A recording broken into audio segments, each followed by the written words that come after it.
hawshan ilaahay idinku asturay aad gasheen annaga runtii farxad weyn oo la qiyaasi karaynin ayaanu dareenay xaqiiqda marka laga hadlo waxaan idinka mahadnaqaynaa soo dhaweynta iyo casho sharafta aan nagu maamuusteen waxaad tihiin dhallinyaradii mustaqbalka dhow ayaa tihiin waxaan ogaanay waddanku inuu leeyahay cid ka naxayso nustambeeda oo xalkiisa gaari kara aad iyo aad waxaan idinka mahadnaqaynaa kulankan quruxda badan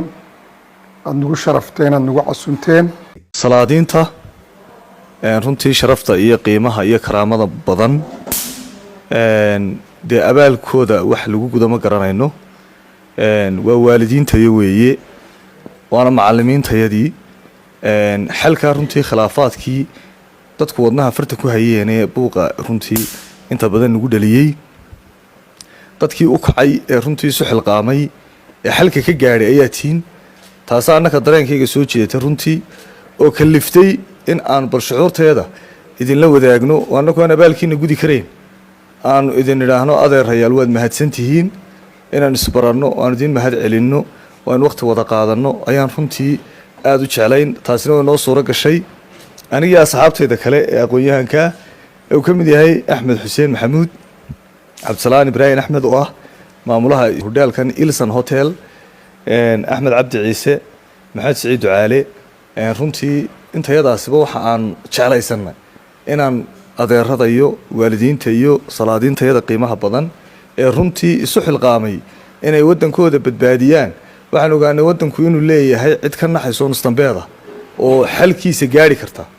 waxa aan wadnaha farta ku haynay dhallinyar iyo cid kastaba marka buuq u dhaco oo halkan buuq kala dhaco oo buuqun laga bixi waayo waxaanu nidhi war waddankii maxaa qaldanba markaa laakiin markaan aragnay in xal la gaadho oo cid xal keenaysaa ay meeshii jirto runtii wax qiimo badan oo nagu nageysay oo aada noo soo jiidatay oo annakana dhiirigelin noo ah ayay noqotay aada iyo aad ayaan 1,000 jeer iyo 100 jeerba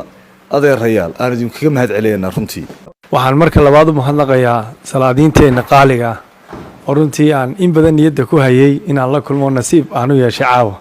inaan halkan ku wada sheekaysano ku wada cashayno farxad weyn bay runtii ay ii tahay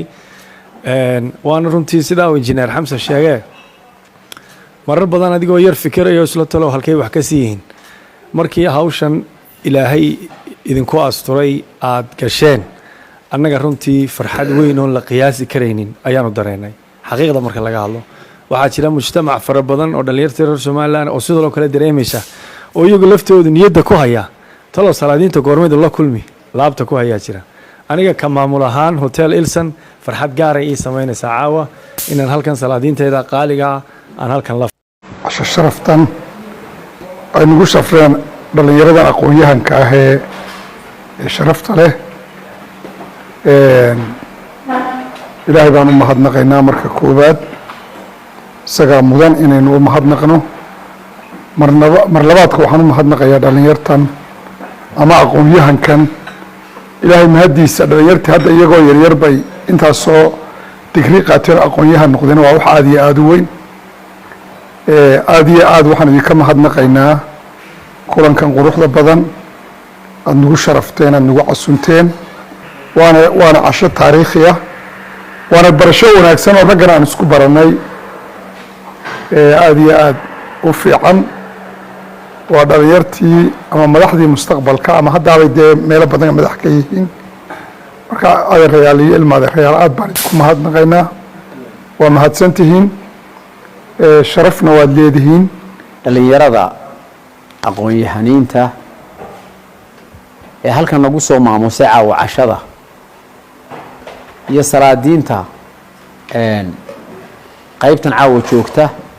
waxaanu idinka mahadnaqaynaa soo dhaweynta iyo casho sharafta aan nagu maamuusteen waxaad tihiin dhallinyaradii mustaqbalka dhow ayaa tihiin madaxdii berito ujoogitaanka aanu halkan u joognay waxay ahayd hawshii khilaafkii dalkeena soo galay sidii aanu wax uga qaban lahayn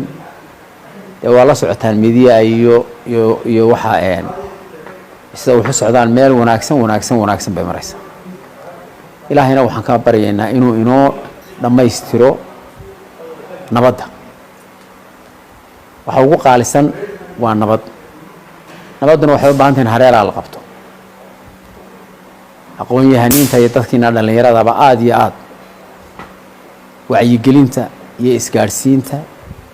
iyo haddii idinka bahayleeyo isku xidhka idinkay aada iyo aada idinku wanaagsan tahay annaga waxa khasab nagu ah in cid kasta oo ka mida mujtamaceenna inaanu soo dhoweyno oo waanadooda qaadanno oo aragno oo u mahadnaqno ayaa annaga waajib nagu ah waxaa waajiba inaynu isku xidhanno dhallinyaradu isku xidhmaan oo xaafad xaafad aynu ka baxno oo dadka aqoon-yahaniinta ee scholariska ahee iskuulladii iyo jaamacadihii ku xidhani inay kor u qaadaan maqaamka dadku joogo oo dadka ay heer sare ay gaadhsiiyaan oo wadaniyadu sarrayso marka aada iyo aad baan idinku mahadnaqayaa mar labaad iyo mar saddexaadba soo dhoweyntan iyo casho sharaftan aa noo samayseen waa ku mahadsan tihiin aada iyo aada iyo aad ba ugu mahadsan tihiin hawsheennana ilaahay waxaan ka baryayaa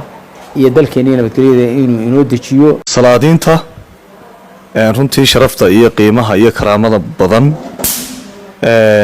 dee abaalkooda wax lagu guda ma garanayno waa waalidiintayo weeye waana macalimiintayadii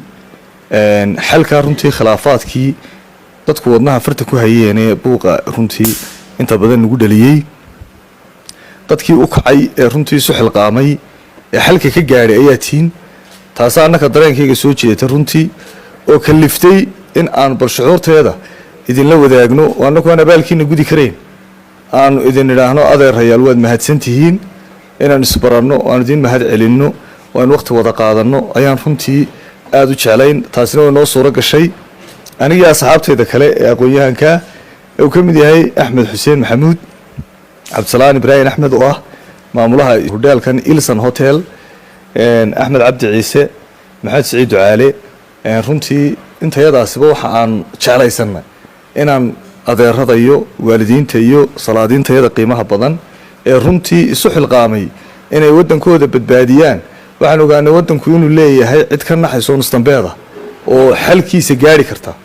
waxa aan wadnaha farta ku haynay dhallinyar iyo cid kastaba marka buuq u dhaco oo halkan buuq kala dhaco oo buuqun laga bixi waayo waxaanu nidhi war waddankii maxaa qaldanba markaa laakiin markaan aragnay in xal la gaadho oo cid xal keenaysaa ay meeshii jirto runtii wax qiimo badan oo nagu nageysay oo aada noo soo jiidatay oo annakana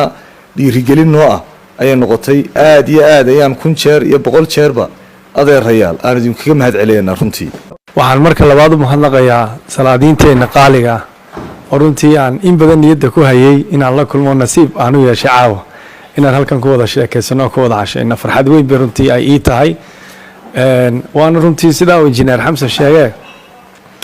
marar badan adigoo yar fikirayo isla talo halkay wax ka sii yihiin markii hawshan ilaahay idinku asturay aad gasheen annaga runtii farxad weyn oon la qiyaasi karaynin ayaanu dareennay xaqiiqda marka laga hadlo waxaa jira mujtamac fara badan oo dhallinyarta reer somalilan oo sidoo kale dareemaysa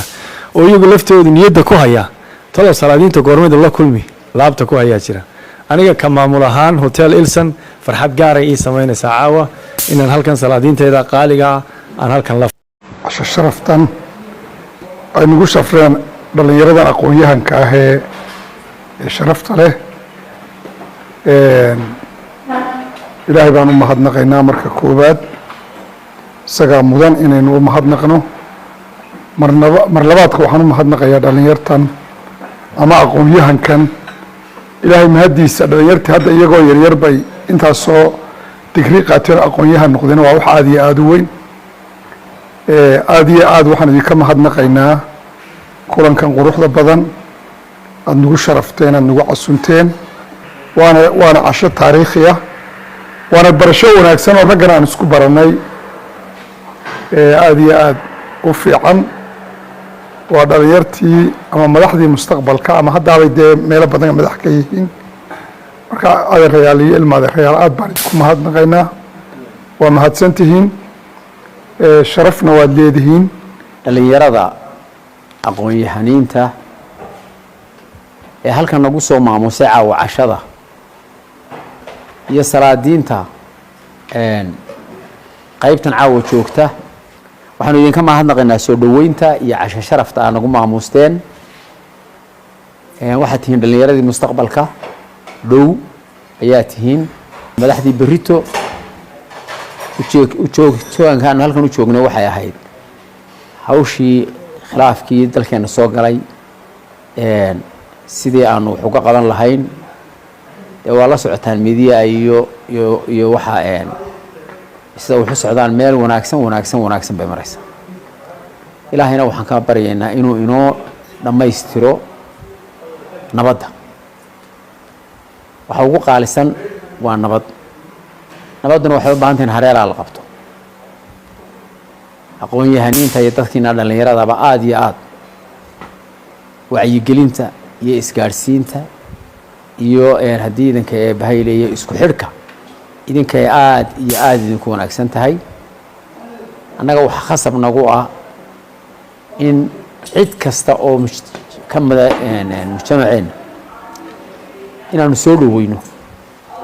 oo waanadooda qaadanno oo aragno oo u mahadnaqno ayaa annaga waajib nagu ah waxaa waajiba inaynu isku xidhanno dhallinyaradu isku xidhmaan oo xaafad aynu ka baxno oo dadka aqoon-yahaniinta haystiina scholariska ahee iskuulladii iyo jaamacadihii ku xidhani inay kor u qaadaan maqaamka dadku joogo oo dadka ay heer sare ay gaadhsiiyaan oo waddaniyaddu sarrayso marka aada iyo aad baan idinku mahadnaqayaa mar labaad iyo mar saddexaadba soo dhoweyntan iyo casho sharaftan aa noo samayseen waa ku mahadsantihiin aada iyo aad ba ugu mahadsantihiin hawsheennana ilaahay waxaan ka baryayaa iyo dalkeenna iyo nabadgelyada inuu inoo dejiyo mar kasta meel kasta iyo waqti kasta badda cas 24 TV kala soco wararkii u dambeeyay ee Soomaalida iyo caalamkaba isla xilliga ay dhacayaan badda cas 24 TV sidoo kale waxaad nagala socon kartaan barahayga bulshada sida Facebook YouTube iyo sidoo kale Twitter